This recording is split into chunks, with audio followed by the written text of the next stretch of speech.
Hello, I'm Peter Carlaftes from Three Rooms Press, and we are here tonight to bring you the launch of Everything is Jake by Jethro K. Lieberman, and he will be here in conversation with Christopher Chambers, and he'll do a little reading from the book.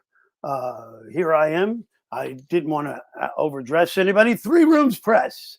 So I'm wearing our Three Rooms Press shirt, and I'm here to tell you about Everything is Jake. This is a new book just hot off the press here, hot off the Three Rooms Press. It's a mystery. It's a T.R. Softly detective novel, and it's by Jethro K. Lieberman. So, and you can get copies right here tonight.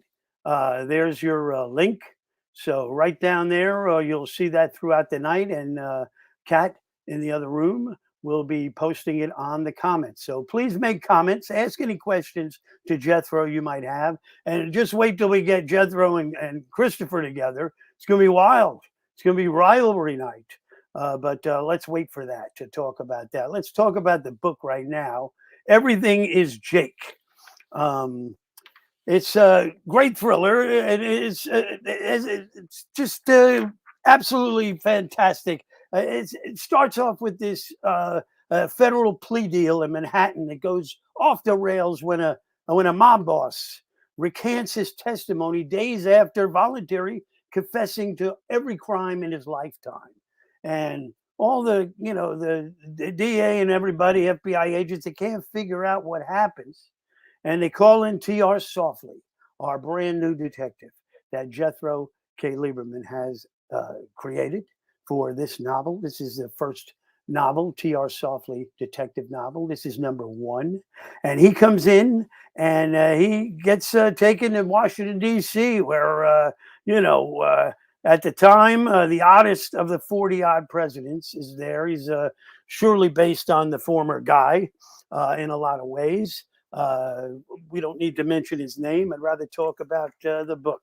And the reviews have come in so favorably for Everything is Jake. Publishers Weekly says witty prose complemented with clever plotting. And Kirkus Reviews said a broad, sweetly fantastical satire. And Deborah Archer, president of American Civil Liberties Union, said, "This is exactly the novel I would expect of Jethro Lieberman. Everything is Jake brilliantly immerses the reader in a suspenseful ride from beginning to end."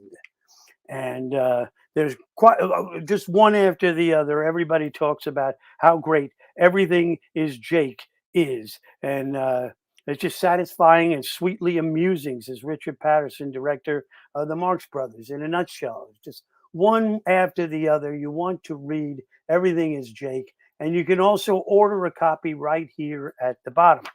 And now I'm going to bring up the author, Jethro K. Lieberman, who he's an author, co-author, editor of more than 30 books, and has a long and varied career in law, journalism, and legal education. His many books include The Litigious Society and The Enduring Constitution, both awarded the Silver Gavel, the American Bar Association's top literary prize.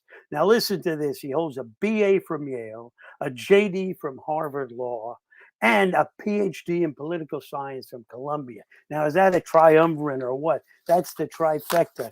And we're going to bring him up right now. Jethro, come on up and let's say hello. Hello. Hey, Jethro, it's wonderful to have you here. It's wonderful to have Everything is Jake, your book on the TRP list. It just came out last week, right? Was it last Tuesday, right? Was it a birthday? That's just wonderful. Brand new, hot off the press. And here's the author, Jethro K. Lieberman. What I wanted to ask a couple of quick things about the book. Of course, how much of the former guy administration and himself, how much did they inspire the plot and these characters and everything? You talk about the oddest of the 40-odd? Yeah, the oddest of the 40-odd, yes. Well, let's put it this way. It was on my mind. I direct readers to the back of the book where there's an author's disclaimer in which I, frankly say that there's, of course, no resemblance whatsoever. but I'll leave that to readers to decide. It was on my mind. Of course.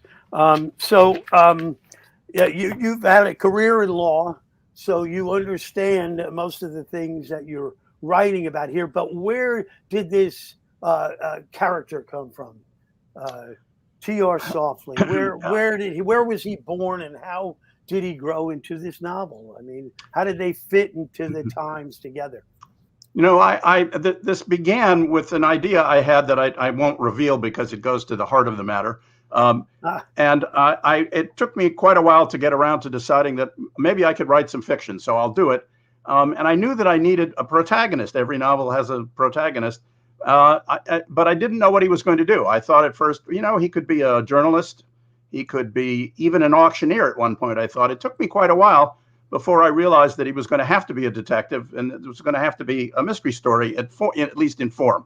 And for many months as I was writing it, I didn't know his name. I referred to him in my as I was writing as our guy. And I had a list of about 100 names that I went through until I can't really tell you why T.R. Softly, although it's explained in the book. It popped out, and I knew that was the name. It seems a little like Tread Softly, you know. I mean, you got the beginning of that, and yeah, that's a good thing. You know, there's a good thing of it. You know, he's sharp, intuitive, so that would be, you know, indicative of his name. So that's really good.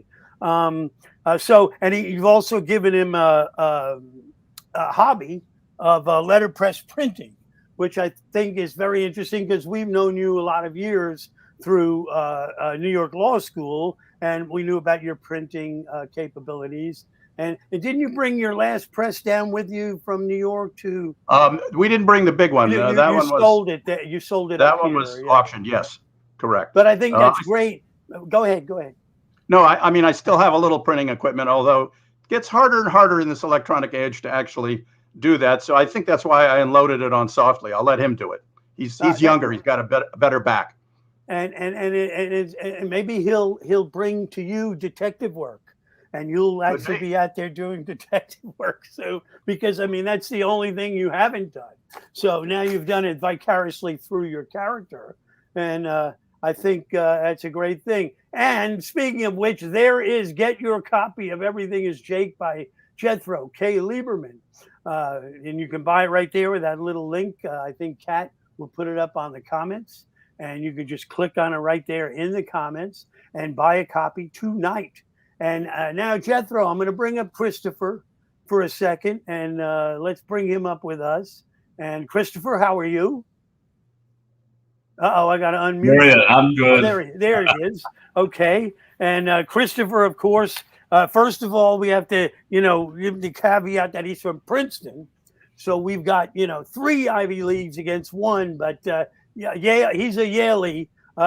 Jethro's a Yaley, and he's from Princeton. And I think we're going to have some very productive sparks here tonight, looking into what this plot is. And Christopher lives down in Washington, and Jethro now is in Bethesda. So they are neighbors, and they understand their environment. So they're going to have a lot of good things to say. Christopher Chambers is a professor of media studies, as well as a novelist. He started out with Random House and Macmillan, and now he's with Three Rooms Press, Scavenger, and we do have his new book, Bellerophon, which will be out next. Hey, look at that. There's Scavenger. I'll grab my copy when we come back all together. But what I'm going to do now is place these two together, not pit them together.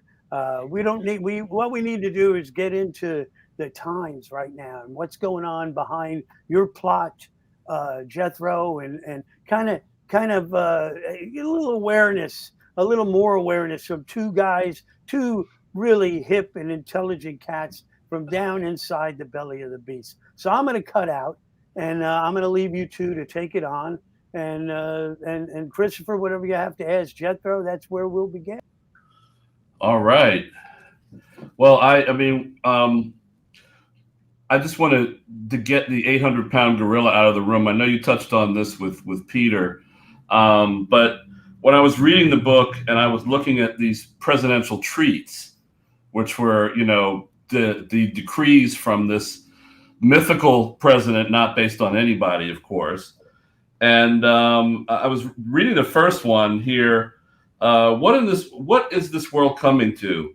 Is the question on the minds of many mindful people after yesterday's inexplicative plea of Romo Malbundum in federal court in New York. Malbonum, I'm going to ask you about the names too, by the way, is well known to many people in the worlds of transportation, trucking, philanthropy, finance, fiance, and finance. Now it goes on to be, totally just non-logical and stupid beyond that. And I said, wow, this can't be based on anybody I know, and it can't get any worse than this.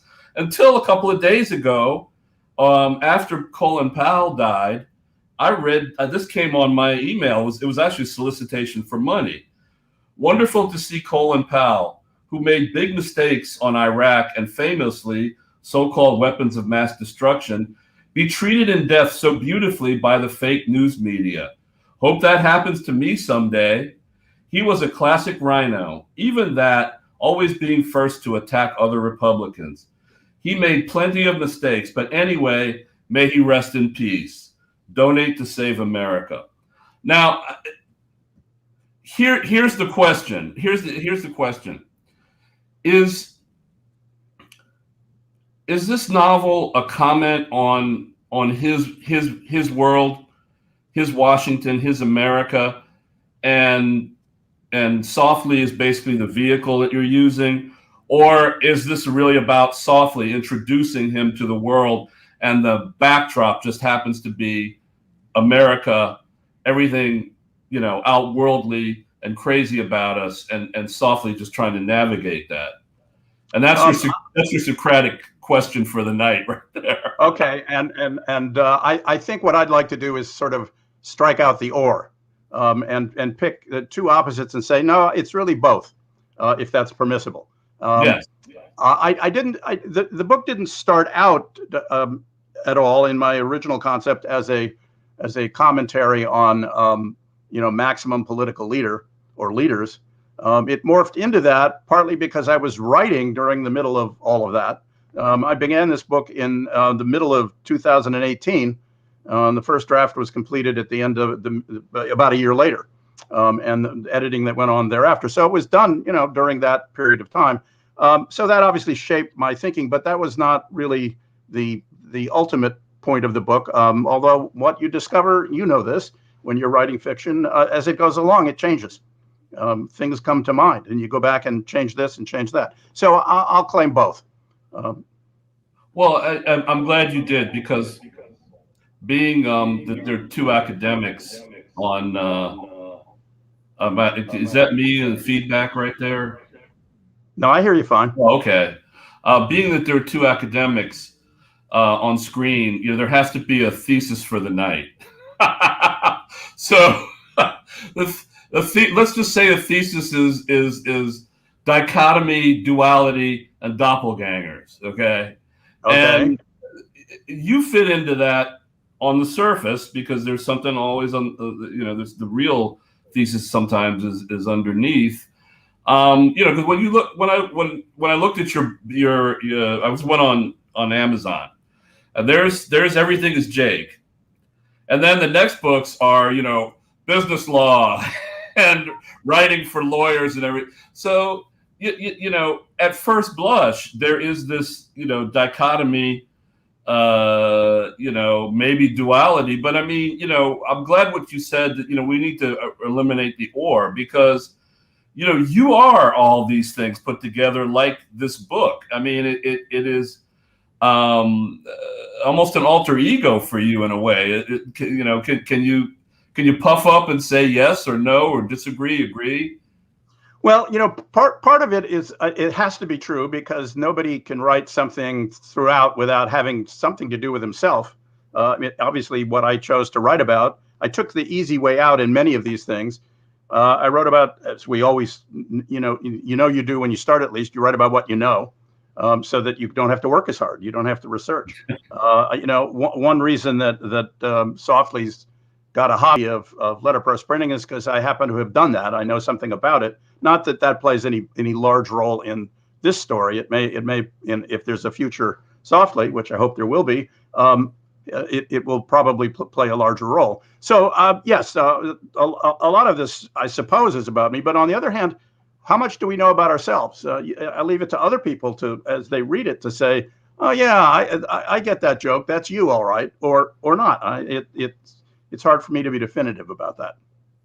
Well, and another reason I made that comment, and this relates to your letterpress, the style in which it's written.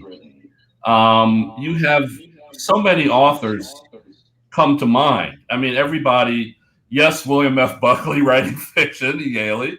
Kurt Vonnegut, Mark Twain, even William Blake, who was a printer and an artist, as you know. I mean, and they all had this edge to them of being able to use language just beautifully. And they had a kind of a satirical, almost squinted eye look at what's going on around them. And, when you read this book, and, I'm not giving away any plot points or anything about the characters, the language, I think it's important for people who've bought the book and people who are going to buy the book and enjoy this, that for some of you might have to fish out the old thesaurus, which is a good thing because we have too many least common denominator. Look at the tweets from our former president, as a matter of fact. English being written, and when you see the prose and the words just kind of flow out, I can get most of them by if I don't know the actual word, and there were maybe 2 of them because I'm a smart guy that I didn't get. There might be 100 for other Yaleys or something, but. The language is just amazing. So, I wanted to just point that out to people because this is going to be a real treat on top of the satirical edge. Now, let me get to the question. Where did you come up with these names? I mean, the presidential chief of staff, I think, Soupy Otumley, Khaki Blumenthranz. Okay, a bar in Manhattan called the Undersludge. Okay, my favorite, the guy who went to Princeton, Romo Malbonum, the Deckel Don. I mean, Romo Malbonum, and the lawyer Jedediah Cardsworth Tillinghast. Now that sounds like a Yale name right there. That sounds real. But the rest of them, did that work into your calculus of how to approach almost the satirical edge to the work? Well, yeah, yes, of course, to be sure. I mean, these were not lightly chosen. I should say that over the years, even though I wasn't writing fiction, I've been maintaining lists of, if someday I should do this, I might need some characters. I've got a list of probably 500 names written down. Most of them are unusable. For example, I doubt that I could have gotten away in this book or any book with Hiawatha Schwartz. That probably wouldn't work. But a lot of the other names did. And I should also say that I tried hard. I hope this is correct, because I make the claim in the book that I Googled every name that I used and discarded a lot of names because I thought they were funny. Turns out they were real names. So I've tried very hard to, at least as of the time of the writing, that there's nobody else with the names that I've chosen. Some of them are, a little show-offy. Malbonum, for example, of course. For those Latin scholars out there, and I'm not one, but I know enough to know that those, of course, the two parts of the name are opposites. Mal meaning evil or bad, and bonum meaning good. And one can therefore, as you read the book, ask yourself the question: who is this Malbonum, and what's actually going on? So there's some reason for that name. Whether it works entirely is up to the reader, of course. But yeah, it's a studied. It was a studied maneuver to pick many of the names that I picked. And if you poke at them closely enough, you'll find you can interrogate them and get something out of them. Yeah, like Soapy Otumley. And let me ask you, what then, and again, without going through spoilers, I mean, and this is the blended, not dichotomy, because that's our thesis for the night. What take me through why you wanted to put this kind of Jordan Peele Get Out kind of, and I'm not saying, I'm just using him as an exemplar. This Jordan Peele kind of Get Out, almost Twilight Zone-ish little twist to this book. Why did you think that was going to be the? I mean, it's almost like a thematic MacGuffin, but I've never seen it done with such skill and such sneakiness, as a matter of fact, Jethro. Why did you put that in there without giving away too much to the audience? And I did kind of say, duality and doppelgangers, but I'll shut up from there. Why did you want to put that in there? Well, I think part of this, I suppose, is finally paying off a grievance I've had for a long time. I sat down maybe 40 years ago, actually, to try to write a mystery. I wrote it. I turned it in, and it had the same, because it's me, I had the same sort of comic tone. And I was told by the few publishers who sent notes back to the agent, who didn't say it was a bad book. They said, you've mixed the genres. You can't have humor in a mystery. Now, that wasn't true even then, particularly. It's certainly not true now. And I think that part of what I did, and if the astute reader will find 5 different genres mixed up in this book. And I think that was sort of my, yes, I can. And yes, it's going to be published. And so what you've just alluded to is one of those genres that don't usually mix at all in this kind of thing. And I wanted to see whether I could do it. And partly, I suppose it's allegorical. It's obviously, as readers will read it, say that really can't be. But the trick was to see, can I present this as if it were maybe plausible, maybe possible? Again, it's for the reader to decide that. But it allowed for the mystery to be expansive and for the book to turn corners sharply and to move in very different directions from what you might expect to happen. So it's a deliberate choice. Yeah, I mean, which is what the readers want, and obviously, when you look at Kirkus Reviews and Publishers Weekly, the professional critics obviously, got it. And that's a big deal when you put that in quotes. Do they get it? Once they get it, then, you've turned a corner and you've done an amazing job. I mean, I didn't think that the professional critics would get Scavenger, and they did. Not only, just generally, and then also in my genre in mystery. The beauty of yours, again, is, if you could be on a sci-fi panel if you wanted to, you could be on a suspense thriller panel if you wanted to, you could, or just general crime fiction, because this really does mix, all those authors I talked about with Dashiell Hammett. And that's why I want to go to T.R. Softly specifically. He reminded me more of of Hammett's character, and less of some of the more classic, less of the Mike Hammer and all of those kinds of people.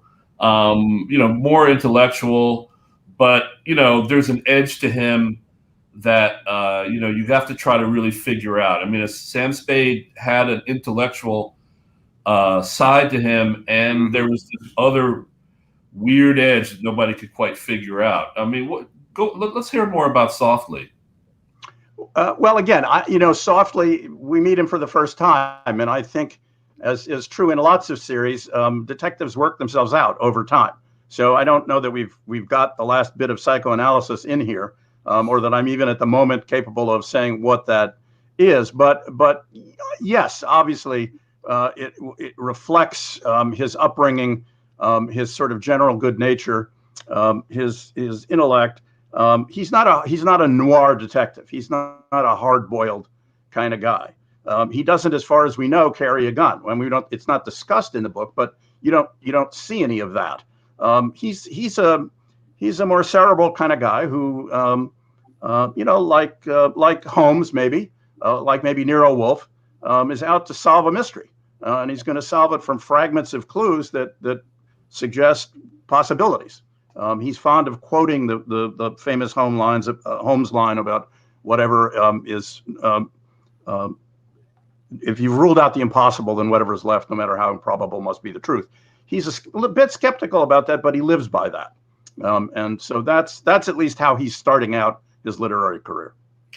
Do you, I know every character is by design, but taking that, his embracing that Holmes quote directly, does that help with the more phantasmagorical parts of the plot? You know, when you've taken out every other possibility, the truth, no matter how wacky, is probably the truth. I mean, in thinking about his character, was his type of intellectual approach more conducive to that kind of a fit in the plot? Well, perhaps, although you may recall that when he finds out that central thing, he's as startled as anybody else will be. Right. He didn't begin to understand what was going on. So that may suggest that there's strange things in the world, and then you have to roll with them and live with them, and then go from there. But he's not dismissive of it, however. Correct. Other sleuths or gumshoes might be dismissive, or there might be cognitive dissonance, or just unawareness based on inexperience. But yes, he's startled, but it's like, okay, let me go with this. Right, and there are comments. There are comments throughout, and in when we read about him and his upbringing, in which he's not willing to dismiss stuff that everybody else would dismiss. He's skeptical of experts. He's skeptical of people who live in a groove. He wants to be able to be beyond that, because the world is beyond that. And it's clear that that's where he's coming from. His name seems to be based on a lot of Theodore Roosevelt lore. Are you a big TR fan or something like that? Not particularly, but it seemed to work. It seemed to fit. Yaley, though, right? And I should say also that it allowed, partly it allowed, just as a literary device. He himself admits he's got an odd first name, and as I often say in my own life, so do I. So obviously that plays out, but it also allowed the other names to play out in the book. I mean, there's comment on that throughout. That's more of a comic element in a way, but nevertheless, he's sensitive to that issue. Yeah, I mean, was the speak softly and carry a big stick? Was that part of it? Yeah, I think so. He is a softer character, obviously. Right. No, that's true. Right. Yeah, I was just because it seemed in the narrative that you could just get it easily. The only person who really didn't get it or didn't want to get it was probably him. But that's how I guess we all are with our names. We have our own little way to dealing with that. But what do you think his association would be then with famous gumshoes and sleuths? I mean, you mentioned Holmes, but there is literally a scene where one of the antagonists says, "Yeah, go ahead and Perot us." I mean, is he more? I mean, was that by design? I mean, elaborate on that then a little bit. Well, I'm not sure how much one should push this, but again, it's to suggest that he's at that end of the detective spectrum. He's the one who tries to figure it out to the extent that he can. I mean, he has to go out in the world, obviously, and take a look. He's not one of these. He's not an idealist in the sense that it's all in your head. You have to experience the world, but you need to be alert to the clues and say, in which different ways do they add up? This may be partly, I suppose, 30 years being a law professor, in which you constantly try to push your students by saying, well, yeah, but what about this? Well, no, then turn it around that way. Well, no, turn it another 10 degrees. And which one fits, which one works. That's very much what Softly is. Is that why you refer to clues as curious incidents rather than clues? Is that well, no, the curious professorial thing? that's just a quotation from Holmes. I mean, the famous, Oh, story I know. of the dog. I'm just saying, but Right. you definitely embrace that and Yes. push that. I mean, my sleuth doesn't even use the word clues. I mean, he's out on the street. It's shit that happens. So Yeah, well, that's what clue is just a Princeton Yale word for that. Right, right. Well, let me pick your brain here about this.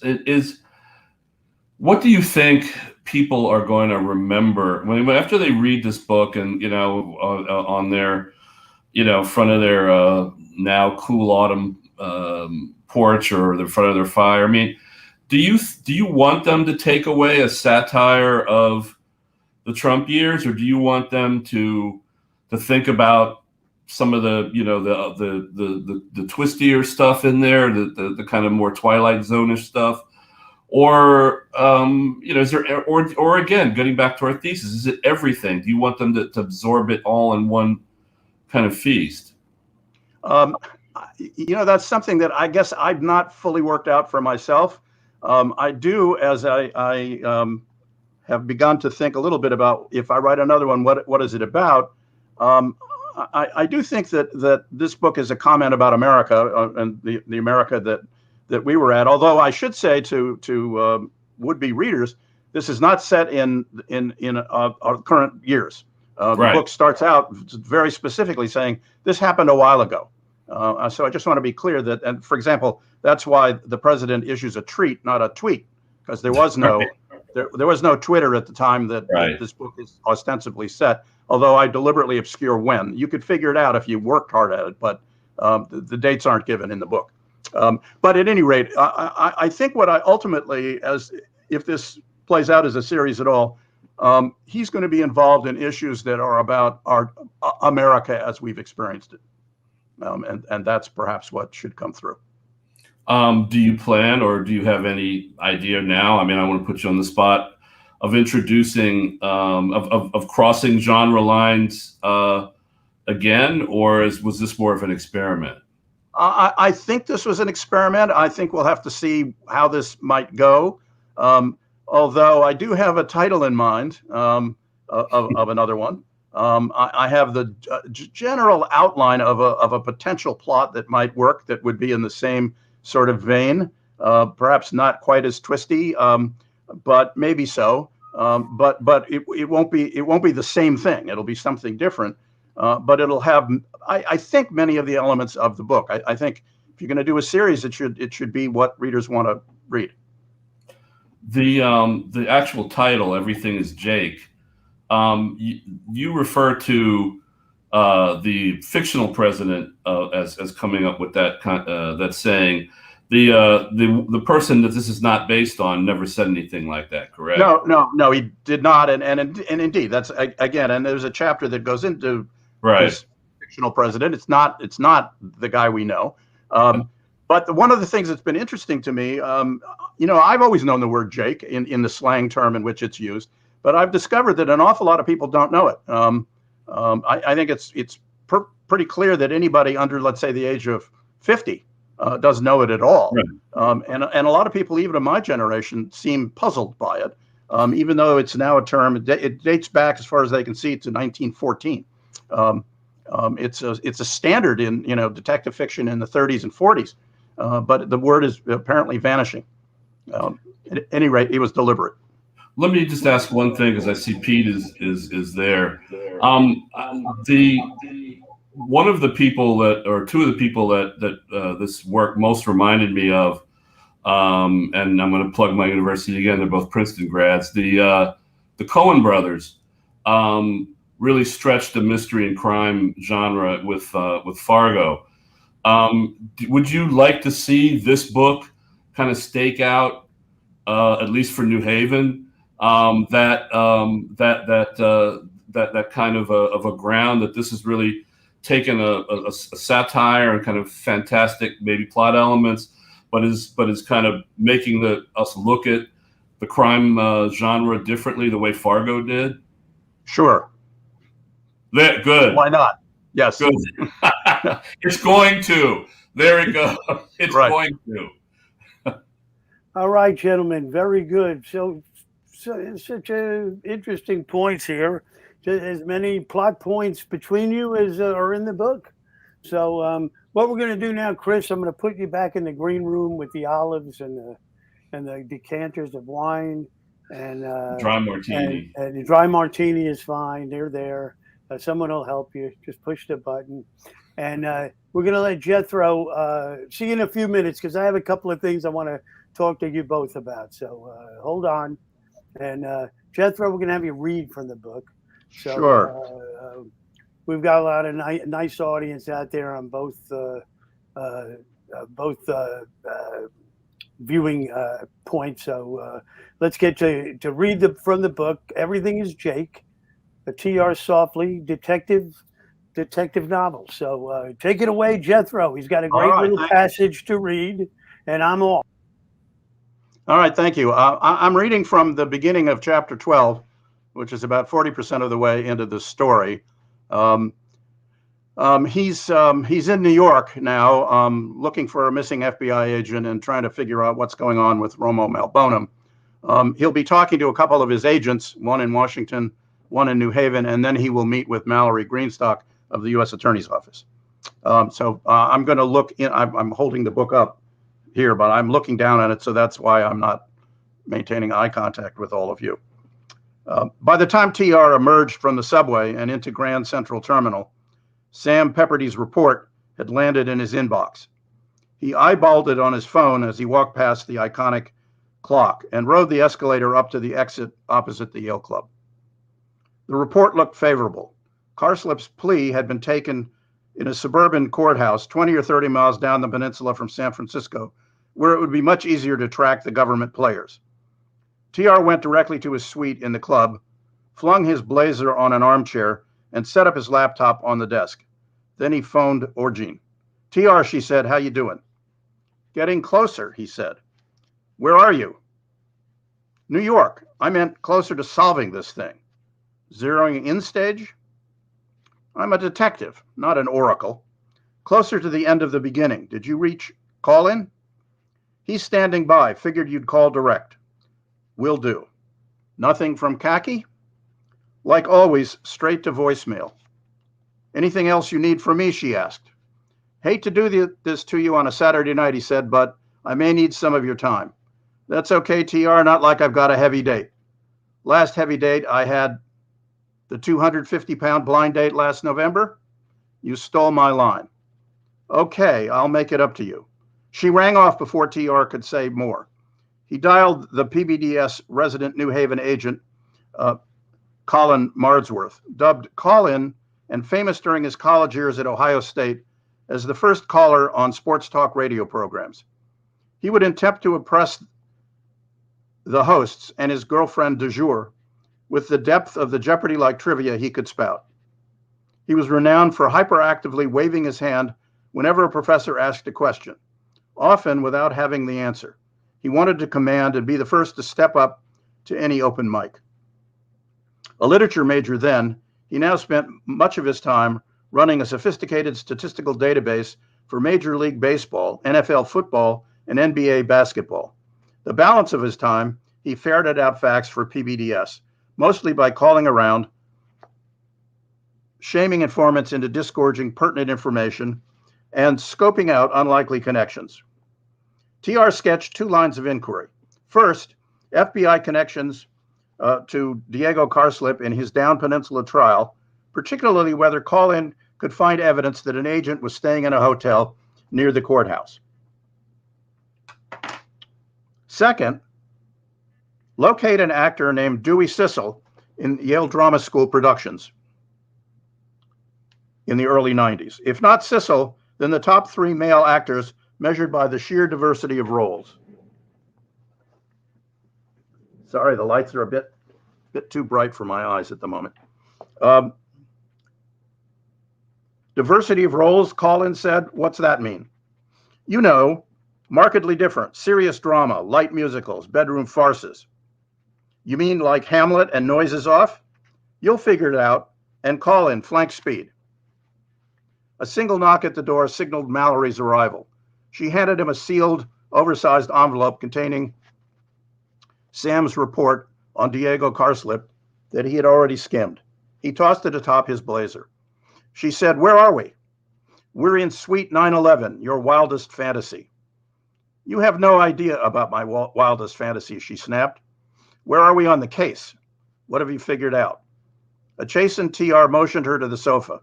He fell back into the other armchair and weighed his approach to the summary he was about to deliver.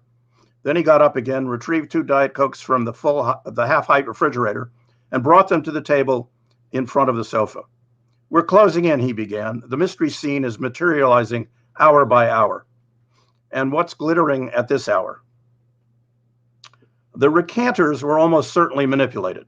My working theory is it's some sort of electronic telepathy." "You mean like psychic mind reading?"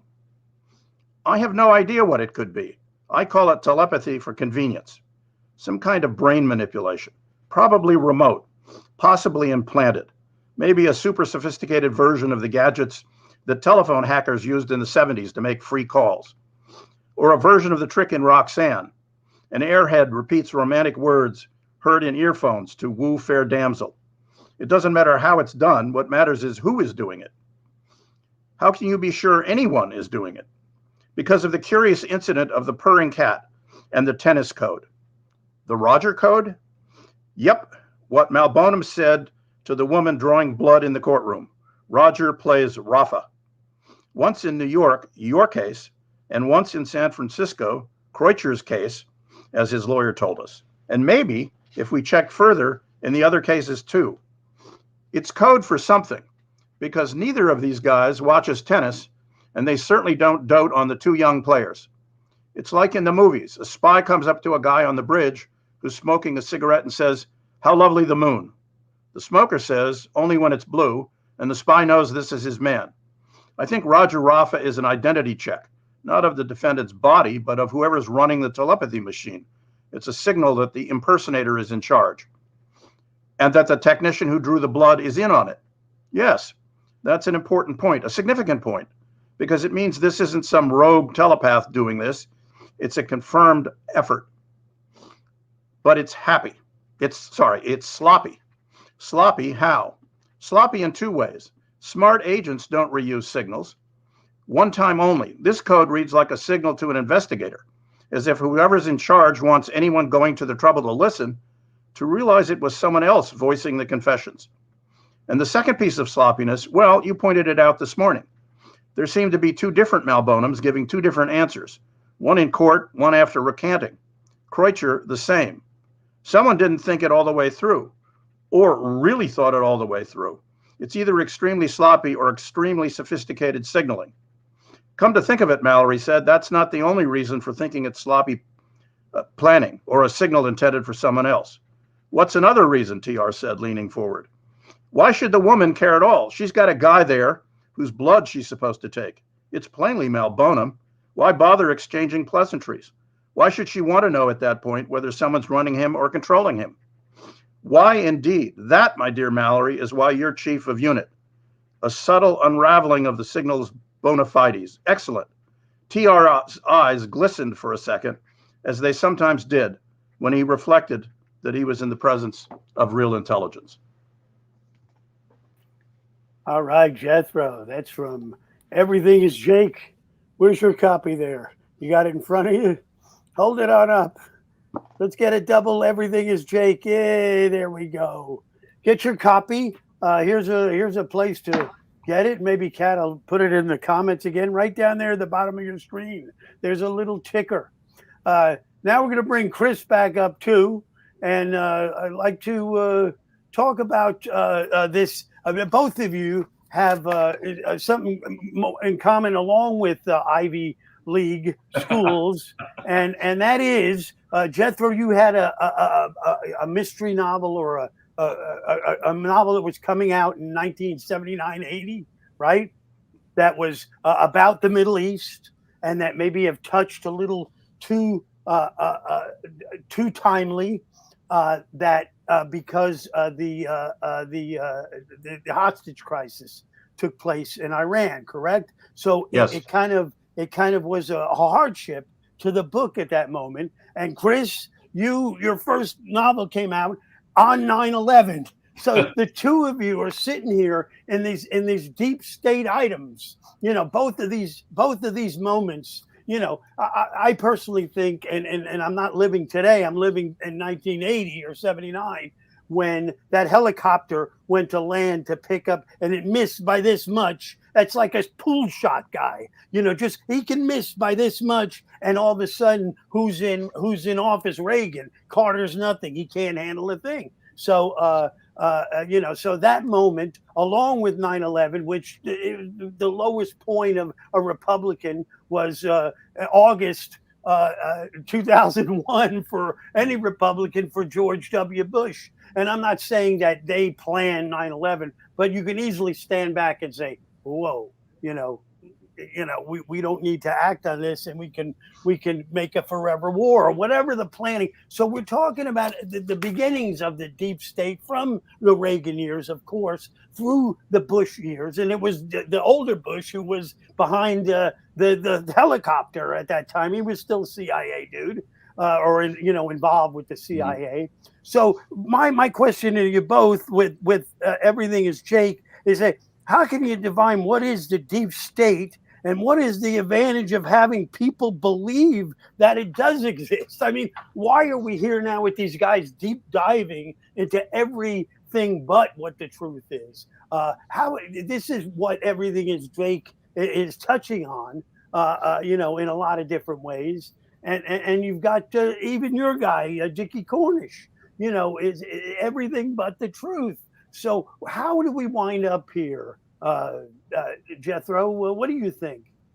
Well, that's obviously a really complicated question, but yes, maybe a glib answer to that is, we've been undergoing a real social transformation. It used to be easy to scapegoat people by by race, by religion, by gender, by whatever. It's getting harder to do that. You can't do that politely anymore. Not even in some circles that may still want to do that. People are being cautious, but you can blame it on a deep state. You can take this unnamed, this weirdly named group of people, whoever they might be, without putting any characteristics on it, and say that's my, I'm where I am, and we're all where we are because there's these evil people called the deep state doing something.